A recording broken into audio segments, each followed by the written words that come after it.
തൊട്ടോടടി പിന്നെ കൈകാര്യം ഞാൻ പട്ടിക്കിട്ട് കൊടുക്കും. എന്റെ കാലത്തിന്റെ അടുത്ത് വരാൻ നിനക്കൊന്നും പറ്റില്ലടി. നാറിയ കേസുകൾ കാല തൊട്ട കൊന്നോളെ ഞാൻ. ഓബൈ OC എന്ന സ്ഥാപന ഉടമ ജി കൃഷ്ണകുമാർ, BJP നേതാവും അഭിനേതാവുമായ ജി കൃഷ്ണകുമാറിന്റെ മകൾ ദിയ പറ്റിക്കപ്പെട്ടത് നമ്മളെല്ലാവരും വാർത്ത കണ്ടതാണ്. ഇതുമായി സംബന്ധിക്കുന്ന ഒരുപാട് വീഡിയോകളും ഓഡിയോകളും അവരുടെ ഇൻ്റർവ്യൂകളും എല്ലാം അവരുടെ യൂട്യൂബ് ചാനലിലൂടെ തന്നെ അവരുടെ കാര്യങ്ങളെല്ലാം അവർ പറയുന്നുണ്ട്. പക്ഷേ ഇതിനപ്പുറം പുറത്തു വന്നൊരു തെളിവാണ് ദിയ ജീവനക്കാരെ ഭീഷണിപ്പെടുത്തുന്നത്. പക്ഷേ ജീവനക്കാർ ഒരാളല്ല ഫോൺ കോളിൽ സംസാരിക്കുന്നത്, ഒരാൾ സംസാരിക്കുകയും ചുറ്റും മറ്റുള്ളവരുമുണ്ട്. അതായത് ഒരു സംഘം ആളുകൾ ആയിട്ടാണ് അവർ ദിയെ പറ്റിച്ചിട്ടുള്ളത്. ഇതുമായി സംബന്ധിച്ച് ദിയ ഭീഷണിപ്പെടുത്തുന്നുണ്ട്, അവരോട് വാഗ്വാദങ്ങൾ നടത്തുന്നുണ്ട്. ദിയയുടെ പൈസ അവരെ എടുത്തു എന്ന് അവർ സമ്മതിക്കുന്നുണ്ട്. പിന്നെ സ്റ്റോക്ക് വന്നിരുന്ന സാധനങ്ങൾ അവർ മറിച്ച് വിറ്റതായിട്ടുമുള്ള കാര്യങ്ങളെല്ലാം തന്നെ അവർ സമ്മതിക്കുന്ന രീതിയിലാണ് അവർ പറയുന്നത്. ഒരു അയ്യോ പാവം പോലെ എന്തൊക്കെയാണ് ചേച്ചി പറയുന്നത്, ചേച്ചി അങ്ങനെയല്ല, ചേച്ചി ഇങ്ങനെയല്ല എന്നെല്ലാം അവർ പറയുന്നത് നമുക്ക് കേൾക്കാൻ കഴിയും. പക്ഷെ ദിയയുടെ ഒരു മാനസികാവസ്ഥ എന്ന് പറയുന്നത് അവർ പ്രഗ്നൻ്റ് ആണ്, അവർ ഡ്യൂ ഡേറ്റ് അടുത്തിരിക്കുന്ന ഒരു സ്ത്രീയാണ്, ഒരു അമ്മയാവാൻ പോകുന്ന ഒരാളാണ്. അപ്പോൾ അവരതിൽ പറയുന്നുണ്ട് ആ ഓഡിയോയിൽ, ഒരു ഗർഭിണിയായ എന്നെ നിങ്ങൾ മാനസികമായിട്ട് പീഡിപ്പിക്കുകയാണ് ചെയ്തത്, എന്നെ വേദനിപ്പിച്ചു, അത് സംബന്ധമായ ആരോഗ്യ പ്രശ്നങ്ങൾ അവർക്ക് നേരിടേണ്ടി വന്നു എന്നെല്ലാം അവർ ആ ഓഡിയോയിൽ അവരുടെ ആ ഫോൺ കോൾ റെക്കോർഡിൽ പറയുന്നുണ്ട്. അവർ പറ്റിച്ചു എന്നതിൻ്റെ തെളിവുകൾ ഓരോന്നായിട്ട് ജി കൃഷ്ണകുമാറും കുടുംബവും പുറത്തു വിട്ടുകൊണ്ടിരിക്കുകയാണ്. നമുക്ക് എന്തായാലും ആ ഫോൺ കോൾ ഒന്ന് കേൾക്കാം. എത്ര രൂപയാണ് പറ്റിച്ചിരിക്കുന്നത് ദിവ്യ? ചേച്ചി അത് നേരത്തെ ഓപ്പണായിട്ട് തുറന്നു പറഞ്ഞതല്ലേ. ചേച്ചി ഇതിനോട് വിളി നിർത്തിക്കോ, പല്ലടിച്ചാ പൊട്ടിക്കും. എന്നെ അറിഞ്ഞൂടാ നിങ്ങൾക്ക്. നിങ്ങളോട് നിങ്ങൾ സത്യം പറയാലോ, നിങ്ങൾ എന്റെ മാന്യമായ സൈഡ് മാത്രം ഇതുവരെ കണ്ടിട്ടുള്ളൂ. എന്റെ മാന്യമായ സൈഡ് മാത്രം നിങ്ങൾ കണ്ടുള്ളൂ. എനിക്കൊരു പബ്ലിക് ഇമേജ് ഉള്ളതുകൊണ്ട് ഞാൻ മെയിൻറ്റെയിൻ ചെയ്തതാണ്. നിങ്ങളെക്കാൾ താറ സൈഡ് എനിക്കുണ്ട്, എന്നത് കാണിപ്പിച്ചു. നിങ്ങളെക്കാൾ താറ സൈഡ് എനിക്കുണ്ട്. പക്ഷെ അത് കട്ടുമോട്ടിച്ചു അല്ല ചെയ്യുന്നത്, മനസ്സിലായില്ലേ? കട്ടുമോട്ടിച്ച് ഞാൻ ജീവിച്ചിട്ടില്ല. ഒന്നും കേൾക്കാൻ വയ്യല്ല സുമിച്ചത്. ഞാൻ പോകുന്നു പറ.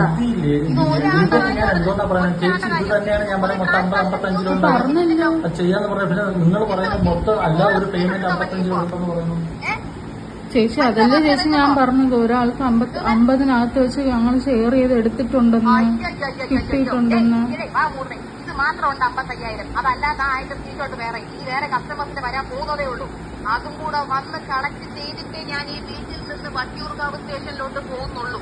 അതിന് മുന്നേ നിങ്ങൾ ചാവയോ നിങ്ങളുടെ മുമ്പയോ നിങ്ങൾ എന്താന്ന് വെച്ചാൽ എനിക്കറിയണ്ട.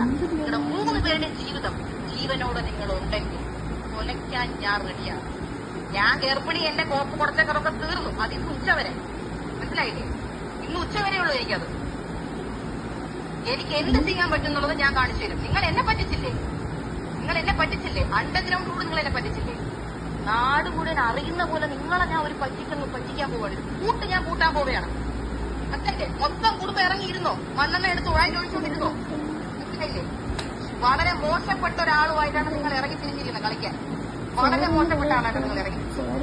മനസ്സിലായില്ലേ? ഒരു പെണ്ണാണ് ഞാനൊന്നും പറഞ്ഞിട്ട് നിങ്ങൾ എന്നെ പഴ തിരിഞ്ഞിക്കൊണ്ടിരിക്കുകയായിരുന്നു ഞാൻ. കേട്ടാ ചേച്ചി സോറി ചേച്ചി. സോറി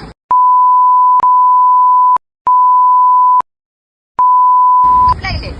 സോറി ആർക്ക് സോറി? ആർക്ക് സോറി പറയണം? ആർക്ക് വേണ്ട സോറി? കണ്ടല്ലോ, എഴുതി വെച്ചോ. യൂട്യൂബ് ചാനലിലൂടെയും പോലീസ് സ്റ്റേഷനിലൂടെ നിങ്ങളുടെ ഞാൻ ഫ്യൂച്ചർ തൊലിച്ചു. യൂട്യൂബിലൂടെ നിങ്ങളുടെ ഫുൾ ഇമേജ് ഞാൻ തൊലിച്ചു. നിങ്ങൾക്ക് ലോകത്തെവിടെയും പോവാൻ പറ്റാത്ത രീതിയിൽ ഞാൻ ആക്കും. മനസ്സിലായല്ലോ? ലൈഫിൽ നിങ്ങൾ ആരും വാട്സാപ്പിൽ പ്രൊഫൈൽ പിക്ചർ ഇടൂല. അത് ഇന്ന് നിങ്ങൾ നിർത്തും. ഇന്നത്തോടെ നിങ്ങളുടെ അവസാനത്തെ പ്രൊഫൈൽ റിമൂവിംഗ് ആണ്. ഇന്നത്തോടെ ആൾക്കാരെ മുഖം കാണിക്കാൻ പറ്റാതെ നിങ്ങൾ ജീവിക്കും. മനസ്സിലായല്ലോ? നിങ്ങളെ കാരണം കുറെ കാലം ഞാൻ അനുഭവിച്ചു. അതൊക്കെ നിങ്ങളുടെ മുമ്പിൽ ഞാൻ കെഞ്ചി ഞാൻ പറഞ്ഞു. ഞാൻ അത്ര അനുഭവിച്ചുകൊണ്ടിരിക്കുകയാണ്. നിങ്ങൾ ഇങ്ങനെ മിസ്റ്റേക്സ് കാണിക്കല്ലേ, പ്ലീസ് എന്ന് ഞാൻ പറഞ്ഞു. നിങ്ങളോട് കോമഡി പറഞ്ഞു നോക്കി. നിങ്ങൾ അനിയത്തിമാരെ പോലെ കണ്ടു നോക്കി. ഞാൻ നിങ്ങളോട് ഞാൻ അങ്ങോട്ട് സോറി പറഞ്ഞു നോക്കി. ഞാൻ ചെയ്തിട്ട് എന്നോട് നിങ്ങൾ ചെയ്ത് എന്താണ്? നിങ്ങൾ എന്താ എന്നോട് ചെയ്ത്? പിന്നെ ഈ പറഞ്ഞ കസ്റ്റമർ, ഇപ്പൊ ദിവ്യക്ക് അയച്ചിരിക്കുന്ന കസ്റ്റമർ, അവരെനിക്ക് മൊഴി തരാമെന്ന് പറഞ്ഞിട്ടുണ്ട്. കാര്യം അവരുടെ എനിക്ക് തരുന്നു എന്നുള്ള വിശ്വാസത്തിലാണ് ഈ പൈസ തന്നിരിക്കുന്നത്. അവരുടെ എല്ലാ പാർസൽസും ഞാൻ അറിയാതെ ഓഫീസിൽ നിന്ന് സ്റ്റോക്ക് പോയിരിക്കുകയാണ്. തന്റെ അച്ഛൻ എടുത്ത സ്റ്റോക്കാണോ ദിവ്യ അത്? തന്റെ അച്ഛൻ മൈസൂരിൽ പോയിട്ട് ഉണ്ടാക്കിയ സ്റ്റോക്കാണോ അത്? പറ ദിവ്യ, താൻ ട്രെയിൻ കയറി മൈസൂരിൽ പോയി എടുത്ത സ്റ്റോക്കാണോ അത്? അല്ല, പിന്നെ ആരോട് ചോദിച്ചിട്ട് അത് വിറ്റത്? അത് ആരോട് ചോദിച്ചിട്ട് ദിവ്യ വിറ്റു? 55,000 രൂപയുടെ സ്റ്റോക്ക് ആരോട് ചോദിച്ചിട്ട് ആ കസ്റ്റമറിന് വിറ്റു? എന്നോട് ചോദിച്ചോ? അശ്വിനോട് ചോദിച്ചോ? ആരോട് ചോദിച്ചു? പറ. ഇത്രയും നേരം അശ്വിൻ സത്യം പറ സത്യം പറ സത്യം പറന്ന് മാന്യമായിട്ടാണോ നിന്നോട് ചോദിച്ചുകൊണ്ടിരുന്നേ? മാന്യമായിട്ടാണോ ദിവ്യ ചോദിച്ചുകൊണ്ടിരുന്നേ? തന്റെ വായിക്കാൻ ചേച്ചി അതല്ലേ ചേച്ചി പറഞ്ഞത് 50-നകത്ത് ഒരാൾ വെച്ച് എടുത്തിട്ടുണ്ടെന്ന്. 50ന്റെ നേരിട്ടുണ്ടായിരുന്നെങ്കിലുണ്ടല്ലോ ചെപ്പാടിച്ച പൊട്ടിക്കാൻ 50ന്റെ അകത്ത് നീ പറഞ്ഞ നീ ഇനി 50-നകത്തുനിന്ന് പറഞ്ഞ വിവരം അറിയും. പൊന്നാര മോളെ, നീ വിവരം അറിയും. മനസ്സിലായില്ലേ? നീ ഉണ്ടല്ലോ ഈ കോളൊക്കെ നീ റെക്കോർഡ് ചെയ്യോ എന്ത് കുന്തം ചെയ്ത് നീ പുറത്തു വിട്ടാൽ എനിക്ക് പ്രശ്നമല്ല. മനസ്സിലായില്ലേ? കാര്യം ഈ കേസിലുണ്ടല്ലോ എന്റെ സൈഡിൽ ഫുള്ള് തെളിവാ. മനസ്സിലായില്ലേ? മൊത്തം തെളിവ് എന്റെ കയ്യിൽ ഇരിക്കുകയാണ്. പിന്നെ പ്രഗ്നന്റ് ആയിട്ടുള്ള ഒരാളെ മാനസികമായി നിങ്ങൾ പീഡിപ്പിച്ചു. ഞാൻ അതിനും നിങ്ങളുടെ പേര് കേസ് കൊടുക്കുന്നുണ്ട്. എന്നെ എന്റെ കൊച്ചിനെ അത് അഫക്ട് ചെയ്യുന്നുണ്ട്. ഞാൻ ഹോസ്പിറ്റലൈസ്ഡ് ആയിരുന്നു നിങ്ങളെ കാരണം. ട്രിപ്പ് എടുത്ത് കിടക്കുമായിരുന്നു നിങ്ങളെ കാരണം. മനസ്സിലായില്ലേ? ഞാൻ എല്ലാത്തിനും നിങ്ങളെ കൊണ്ട് ദിവ്യ, പ്രത്യേകിച്ച് ദിവ്യ ഈ ഇത്ര നേരം നമ്മൾ ചോദിച്ചിട്ടും ഇതിലൊരൊറ്റ സ്ക്രീൻഷോട്ട് നീ എനിക്ക് അയച്ചതിലൂടെ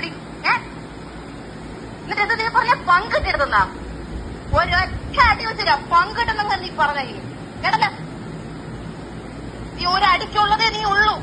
കേട്ടല്ലോ, ഒരൊറ്റ അടിക്കുള്ളതേ നീ ഉള്ളൂ. അതിന് ഞാൻ വിചാരിച്ചാൽ മതി, വേറെ ആരും വിചാരിക്കണ്ട. പോലീസൊന്നും ഞാൻ ഒരൊറ്റ അടിക്കുള്ളതേ നീ ഉള്ളൂ. മനസ്സിലായല്ലോ? മനസ്സിലായോ ഇല്ലയോ ദിവ്യക്ക്? ആ, നീ നാളെ പോലീസ് സ്റ്റേഷനിൽ വാ.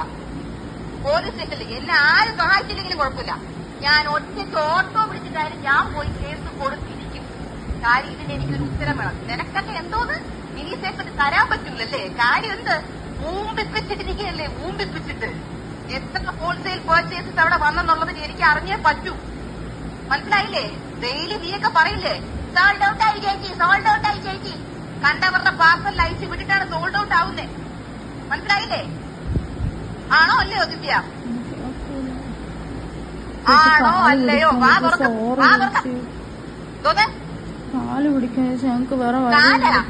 എന്റെ കാലങ്ങൾ തൊട്ടോടെ പെണ്ണെ കൈ അരിഞ്ഞ് ഞാൻ പട്ടിക്കിട്ട് കൊടുക്കും. എന്റെ കാലത്തിന്റെ അടുത്ത് വരാൻ നിനക്കൊന്നും പറ്റില്ല. നാറിയ കേസുകള് കാല കൊന്നുകളെ ഞാൻ.